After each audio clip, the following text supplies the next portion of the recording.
અને એને બાળક બુદ્ધિમાં લખી છે. હજી તો બીજી શાયરી કહું, સાંભળો.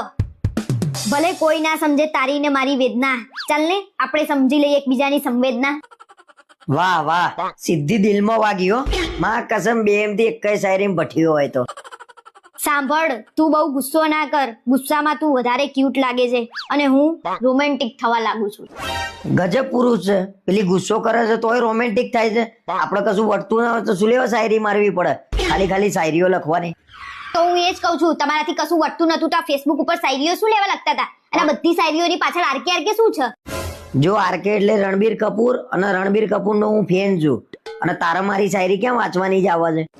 તમે વાંચવા માટે લખી છે અને વાંચવાની ના પાડો છો. અને આરકે વાળી રણબીર કપૂરની હું તપાસ કરું છું.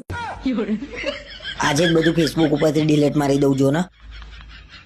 તમારે બધું ડિલીટ મારવું હોય ને તો મારી લેજો. મેં બધાના સ્ક્રીનશોટ લઈ લીધા છે.